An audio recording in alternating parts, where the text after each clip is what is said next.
Nakaba, un petit village situé sur l'île de Hachijo. Un arbre millénaire fait l'objet d'attention par le Conseil des Anciens. Une corde sacrée a été installée autour car il est dit que cet arbre abrite un Kodama, un esprit protecteur. Un esprit qui a protégé le village de toutes sortes de fléaux depuis que les habitations ont été érigées. Des offrandes sont déposées chaque mois au pied de l'arbre pour satisfaire le Kodama. Tous ne croient pas en cette légende, mais se conforment à la tradition, ne serait-ce que pour ne pas recevoir les foudres du conseil si quelqu'un s'y dérogeait. Le fait est que, chaque mois, les offrandes ne sont plus à leur place le lendemain du jour où elles ont été placées. Certains pensent que ce sont les membres du conseil qui les enlèvent la nuit pour faire perdurer la légende. Ou un habitant, voyant l'opportunité d'avoir de la nourriture gratuitement en s'emparant des vivres, et ce aux dépens des croyances de toutes celles et ceux pensant qu'il y a bien un Kodama dans cet arbre.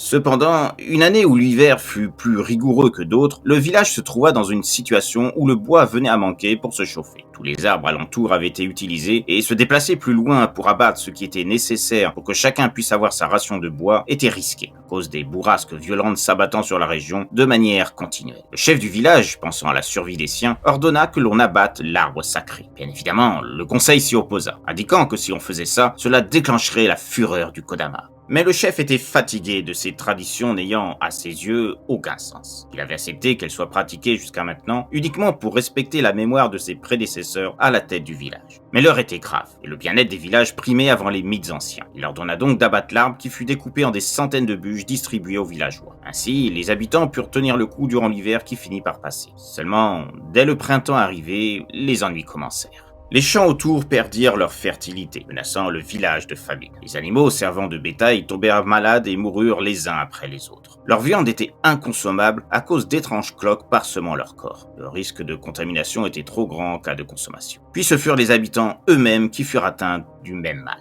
Les plus fragiles, comme les vieillards et les enfants, furent les premiers touchés. Le village sombrait dans le désespoir et le chaos. Avant de mourir comme ses pères, le dernier membre du conseil du village indiqua qu'il recevait la punition des cieux pour avoir profané la demeure d'un Kodama et qu'ils en payaient le prix. Le chef du village, épouvanté par la situation, tenta d'apaiser la colère du Kodama, ceci à coup du peu d'offrandes qu'il était possible de donner, des aliments secs ayant échappé à la tourmente. Il demanda à tous les villageois de s'installer autour de ce qui restait de l'arbre et de prier. On réinstalla la corde sacrée autour de la souche, rien n'y fit. Tout le village fut décimé peu à peu, et aujourd'hui, c'est un village maudit que personne n'ose approcher. On dit que quiconque se rend au village est immédiatement contaminé par le mal ayant tué tous les habitants par la volonté du Kodama ayant élu domicile dans une jeune pousse d'arbre ayant percé le sol au centre du village.